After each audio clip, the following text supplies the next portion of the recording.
బహుశా మీరు ఎన్నో రోజులుగా, నెలలుగా, సంవత్సరాలుగా ఎంతో కాలం నుండి ఆ వ్యాధితో, బలహీనతతో బహుశా బాధపడుతున్నట్టున్నారు. ఎన్నో మెడిసిన్స్ వేసుకున్నారు, ఎన్నో సిరప్స్ తాగారు, ఎన్నో ఇంజెక్షన్స్ తీసుకున్నారు. ఆ మెడిసిన్స్ వల్ల బాడీలో చేంజెస్, హార్మోనల్ ఇంబ్యాలెన్స్, దాని ద్వారా వస్తున్న ప్రతి ఒక్క రియాక్షన్స్ మీరు గమనిస్తూ ఉన్నారు. ఈ బలహీనత ద్వారా ఎంతో స్ట్రెస్ అవుతున్నారు. రహస్యంగా గదిలో వెళ్ళి ఏడుస్తున్నట్టున్నారు. కానీ ఈరోజు దేవుడు మీతో మాట్లాడుతున్నాడు. మీ భారాన్ని ఆయన మీద వేయండి. ఆయన తన వాక్కును పంపి వారిని బాగు చేయనని వాక్యంలో రాయబడి ఉంది. ఆయనపై విశ్వాసం ఉంచి ప్రార్థనలో కనిపెట్టండి. మన దేవునికి ఉన్న మరొక పేరేంటనంటే యెహోవా రాఫా, అంటే స్వస్థపరచు దేవుడని. తర్వాత ఆయన పొందిన గాయముల ద్వారా మీకు స్వస్థత కలుగుతుందన్న ఇంకొక విషయాన్ని కూడా మనం గ్రహించాలి. దేవుడు ఆ యొక్క బలహీనతల్ని అటు రీతిగా విడిచిపెట్టేవాడు కాదు, కానీ ఆయన బాగు చేయవాడు, గాయములు కట్టువాడుగా ఆయన గురించి వాక్యంలో రాయబడి ఉంది. చెప్పబడిన యొక్క వాక్యాల మీద విశ్వాసం ఉంచి కనిపెట్టండి. దేవుడు మీకు తిరిగి చక్కని ఆరోగ్యము ఇవ్వబోతున్నాడు యేసు నామములో. మీ స్వస్థత గురించి చిన్న ప్రార్థన.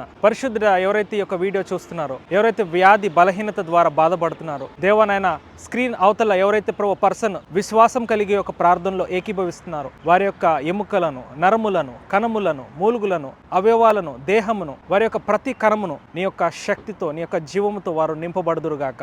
దేవ, నీవే సమృద్ధి అయిన జీవం ఇచ్చేవాడు. ప్రతి అవయవాన్ని నీ యొక్క శక్తితో తాకండి, మీరు బలపరచండి, మీరు దృఢపరచండి తండ్రి. మీరు స్వస్థపరిచినందుకు నీకు స్తోత్రాలు. మీ నామానికి మీరు మహిమ తెచ్చుకోమని నీకే స్తోత్రాలు, వందనాలు, స్తుతులు చెల్లించుకుంటూ యేసు నామములో ప్రతి ఒక్కరికి మీరు స్వస్థత అనుగ్రహించమని కోరుతూ యేసు నామములో వేడుకుంటున్నాం తండ్రి, ఆమెన్. మరి దేవుడు మీకోసం ఈ యొక్క వీడియోని పంపించడం కనుక విశ్వసిస్తే కింద కమెంట్ సెక్షన్లో హీలింగ్ అని టైప్ చేయండి. God bless you all and praise the lord.